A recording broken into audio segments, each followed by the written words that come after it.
Hegseth, welcome to today's ceremony. We are gathered here to witness and celebrate the re-enlistment of Staff Sergeant Joey Jones into the United States Marine Corps. At this time, please welcome today's host, the Secretary of War, Pete Hegseth, and Staff Sergeant Joey Jones.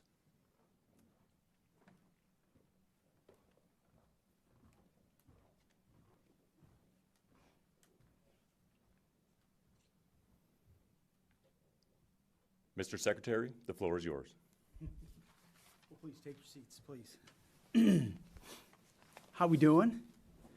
What a beautiful day. I have this beautiful set of note cards as the Secretary. Thank you for being here, Secretary Duffy.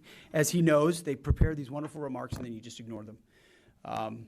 Because we have a pleasure of honoring an incredible American today and having an opportunity to re-enlist him into the Marine Corps. Mr. Commandant, thank you very much for all the work your entire team did to make this happen, Mr. Secretary.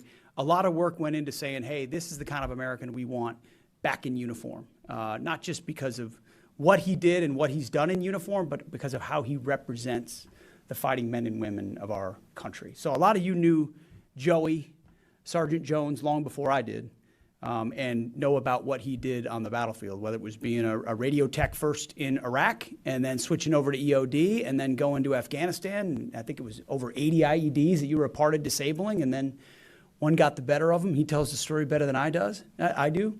But then what he did to inspire both at Walter Reed and then afterward in the service organizations he was a part of, whether it was the boot campaign, and then the books he's written, and then what he does, what he has been kind of as a wingman, or was a wingman for me at Fox, as I don't think there's a better spokesman for the Marine Corps, understanding what it's all about, what it means to serve, the brotherhood that exists, than how Joey talks about it on television, so that the American people understand it and connect to it in a visceral way.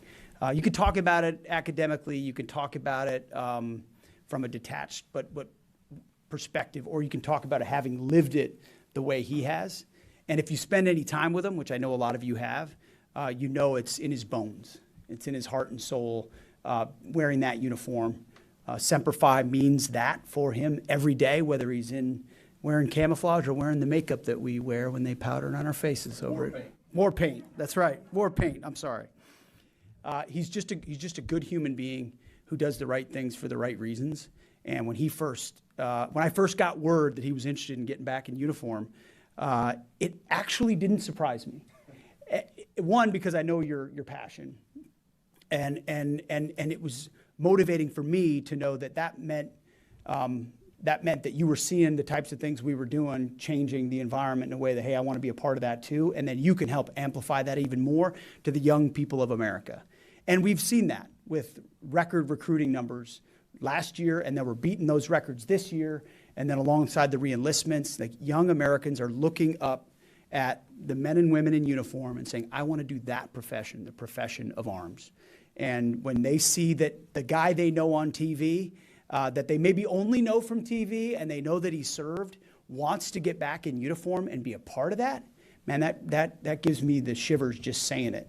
And I think it's an absolute no-brainer, and so we appreciate you guys jumping through whatever hoops had to be jumped through. That's what we do around here these days, and it's the right answer at the right time. So it's just been an honor to get to know you as a friend. Here we are, just a couple of 9/11 vets. No, seriously, like we're not.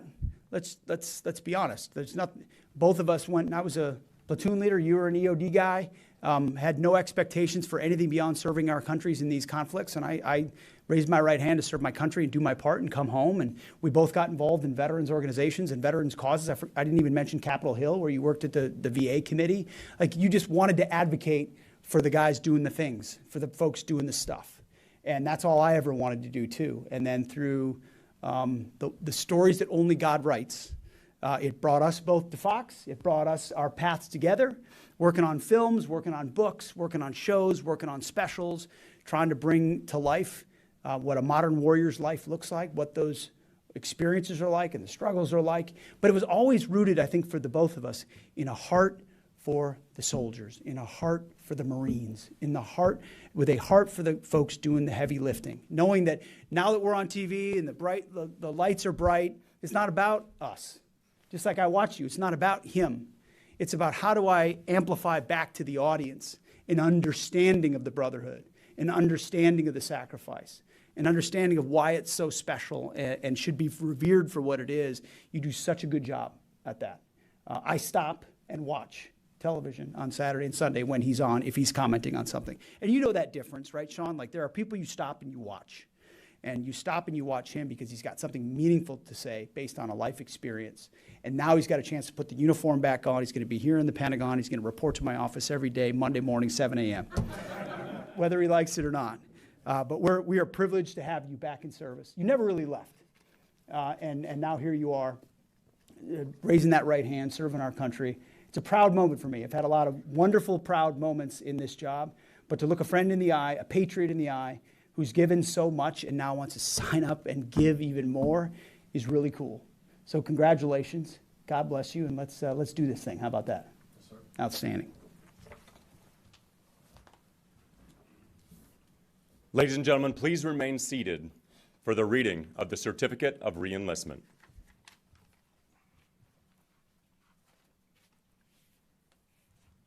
United States Marine Corps, Certificate of Reenlistment. Be it known that Staff Sergeant Johnny J. Jones has been accepted for reenlistment in the United States Marine Corps. Your reenlistment reflects uncommon devotion and loyalty to the country and to the Corps. It is a special kind of commitment that makes the Corps unique and respected throughout the world. The Corps is proud to have you in its ranks. Presented this 20th day of May, 2026. Signed, W. Field, Major General, United States Marine Corps, Commanding. Ladies and gentlemen, please rise for the administering of the oath.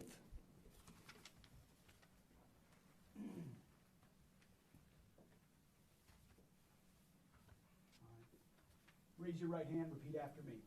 I state your full name.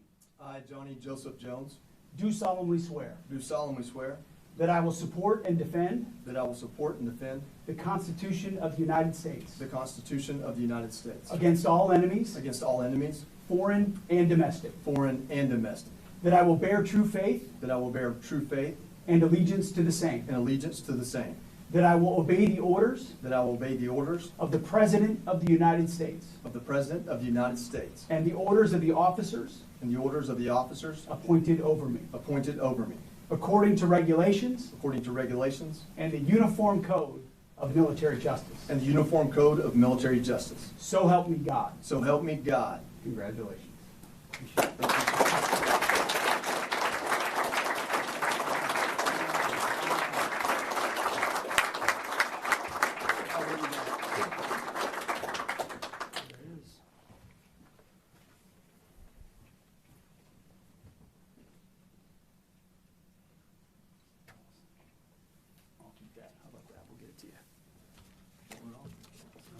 Ladies and gentlemen, please be seated.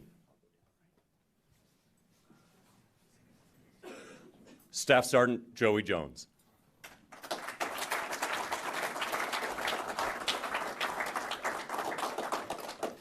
A 40-year-old staff sergeant with all these people in the room waiting to hear me speak. Oh, man, I should have been a televangelist. I'd be rich. Hey, listen, Corporal Daniel Greer, Gunnery Sergeant Floyd Holly, Corporal Chris McDonald, and the list goes on and on and on. You don't hear me speak without mentioning Daniel Greer. Usually I mention the others too. We can't forget them. We can't bring them back, but we can honor their service and their sacrifice. There aren't a lot of people in this room, and I know I got a lot of your time right now, so I'm going to try to be brief, but I think it's important to let you know why. Why would a guy do this? It's not just to put the uniform on again and play dress up, or in 3 years get a ribbon or a medal, and in 10 out of 12 years get another one. Those aren't important things. I have all the accolades and opportunity to be the person in front of the pulpit as much as I want. Take 100 bombs apart, speak in front of this group and get nervous as hell. What I do at Fox is important. I believe that. But it's not as important as serving my country. What you see here is my family on this front row. All of them. Second row, third row. That's my family. These are people that put me back together when I was injured, that love me, that take care of me, that see me when I'm at my worst, that threaten to take a leg and a wheel from my wheelchair away. So I'm incapacitated and have to calm down for a minute. And I'm going to go through and talk about them just a little bit, if you'll give me that. But what's important here is the last thing that these people, which Margot wasn't alive yet, but the last thing that these people saw me in a uniform, the last job I had in a uniform, my job was to get better. It was to heal. It's a very selfish thing. My job was to heal. The Marine Corps paid me to get better. And then I retired. And there's nothing wrong with that, but it was unfinished business. And today they see me put a uniform on and raise my right hand. And my job now is going to be to support Lieutenant Colonel and Master Guns and everyone else that wears the Marine Corps uniform and the EOD badge, and engineers too. And if my job is to get coffee or to type up paperwork or to respond to an email or to use the gift of gab to help them convince some engineers that we need that money, or to convince the Navy that we need that capability,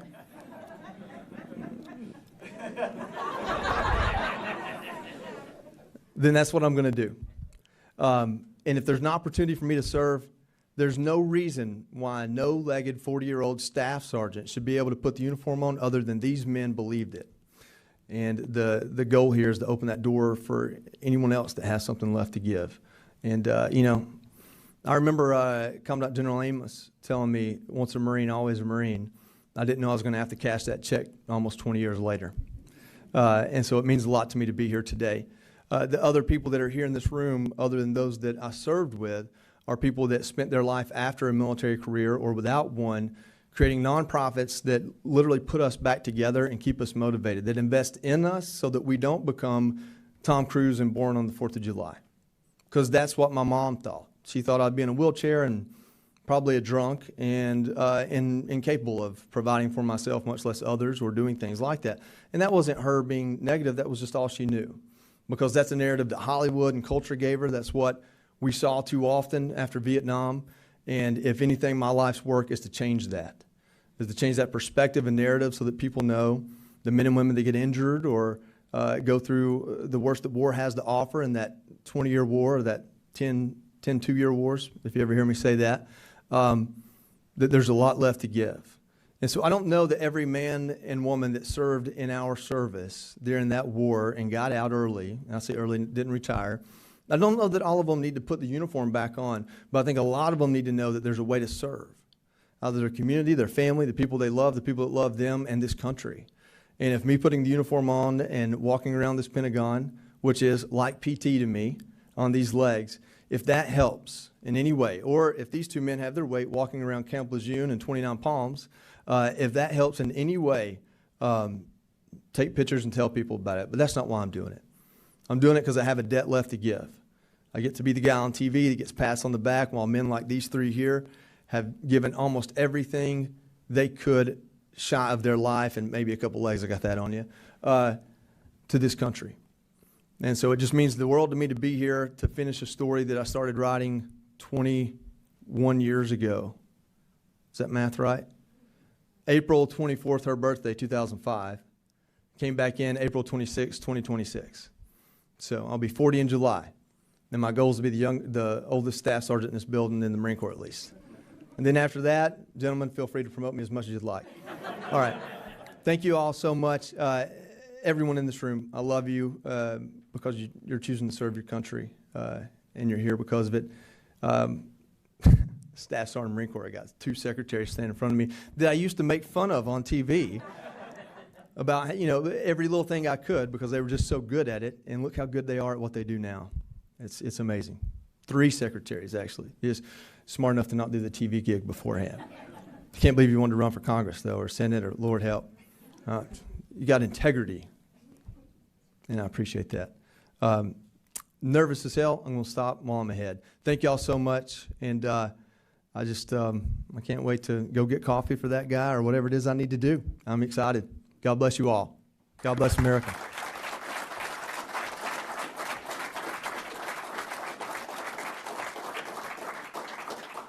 Ladies and gentlemen, this concludes today's ceremony. Thank you for attending.